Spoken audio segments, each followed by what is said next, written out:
Tyagaraj. His image, with the Tanpura in his hand, absorbed in devotional samadhi, is a very famous icon. We are going to go visit him and take inspiration and wisdom from his life and teachings. Tyagaraj was born in what is today Tamil Nadu, in a city called Tiruvarur, in Tanjavur district, in what is today called Tanjore. Now we have heard how his music guru was Sonti Venkataramanayya, whose father was Sonti Venkata Subbayya. And Sonti Venkata Subbayya was a proficient and accomplished musician who performed in the court of the local king, Raja Sarabhoji. So, Sonti Venkataramanayya, he used to praise the proficiency of his student before his father, who had also heard him. One day, Sonti Venkata Subbayya wanted to display his son's disciples' musical prowess before his acquaintances. He arranged for an assembly where Tyagaraj performed in front of the biggest music connoisseurs of that region. And they were so thrilled by his singing, which was supposed to be for 1.5 hours, that Tyagaraj continued singing for 8 hours, and the entire audience was savoring it spellbound. The way the day had been arranged was that after this performance, these musicians had to go to the court of King Sarabhoji along with Sonti Venkata Subbayya. But they forgot about the appointment with the king. The whole day went by. Now, next morning, when Sonti Venkata Subbayya met King Sarabhoji, he was asked, "What happened? Why didn't you all show up?" He explained the amazing performance of this young man and said, "We have not heard anything. First of all, his complete mastery in music and all the innovation in his compositions.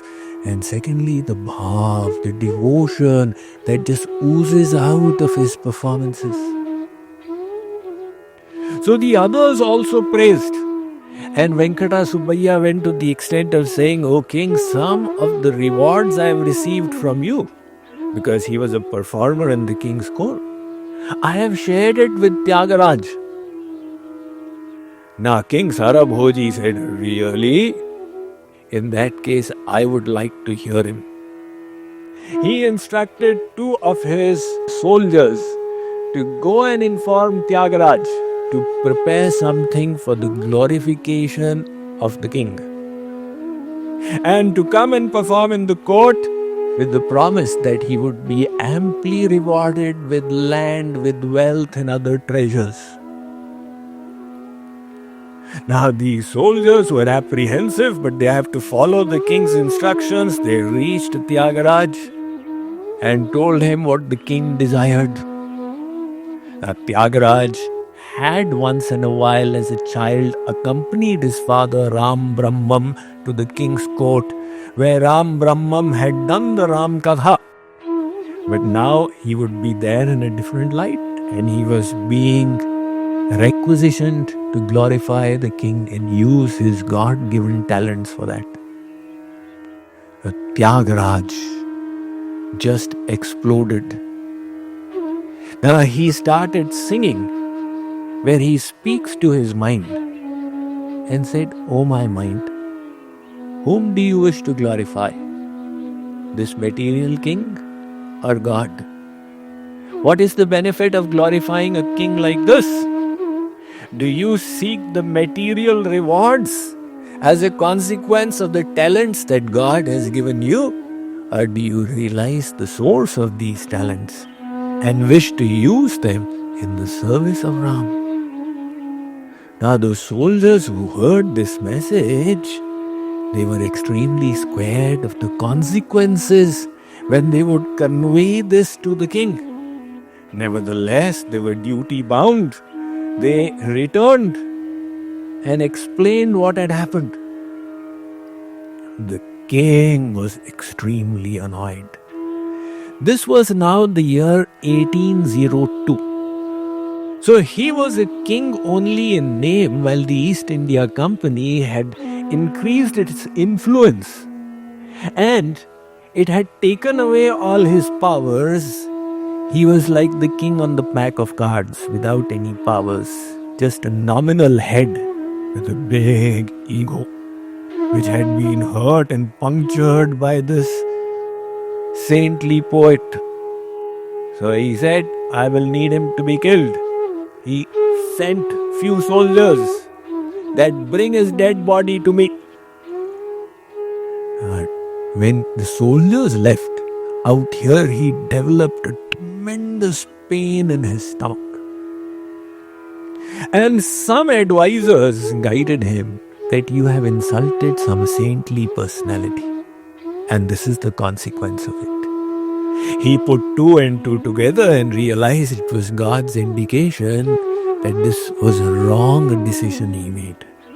And he sent two more soldiers to inform those soldiers to come back. And himself, he proceeded to meet Tyagaraja.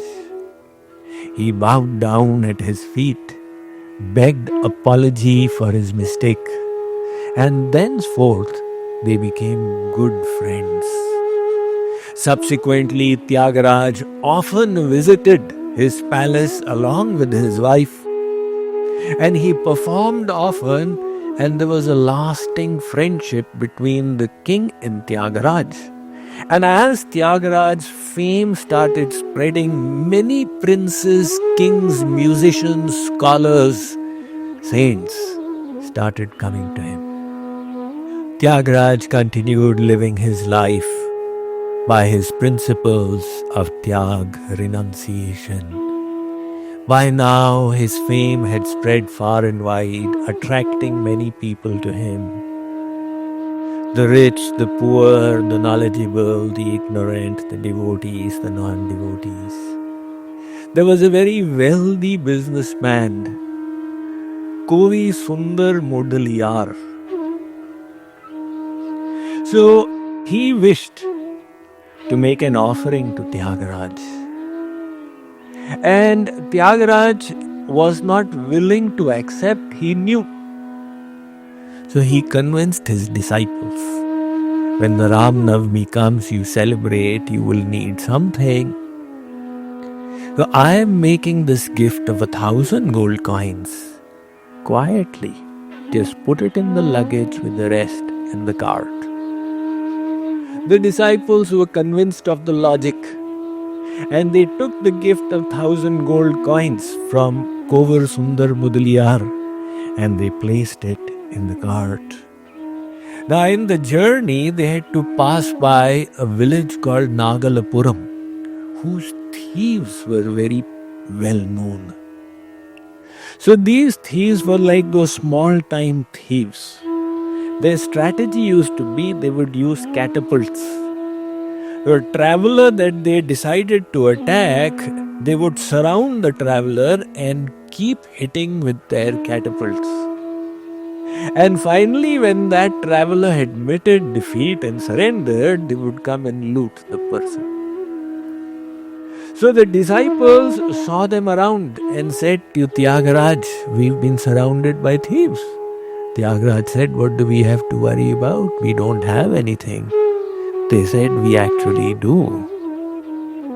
We took this gift. Tyagaraja said, give it to them. The disciple said, Gurudev, it has been given for this divine celebrations. It is the property of Ram himself. You should not give it away. You should use it in his service. For once Tyagaraja got convinced. He sat down And in his meditation, he prayed to Ram and Lakshman to save their own property. All of a sudden, two horsemen appeared with bows and arrows, and they very fiercely fought away these thieves and chased them a huge distance. And when the thieves had gone, Tyagaraja and his party, they continued the journey. But the thieves were astonished. Who were these two people? And they became convinced that they were divine. So the thieves now followed Tyagaraja's party. And when he stopped in the night, they informed him of what had happened. The thieves, they changed their lifestyle having received darshan of Ram and Lakshman. Tyagaraj, from his side, was joyous and lamenting. On one side, he was happy that God had intervened and bestowed this grace. On the other side, he was sad that God gave darshan to the thieves and he did not give darshan to me. Nevertheless, that is his will. Tyagaraj continued in his compositions and his singing. An episode comes that he visited the king's palace and he sang Rag Jyoti Swarupini to cause the lamp to get lighted. Very much like the Rag Deepak that Tansen and Vedu Bhavra used to sing in the north.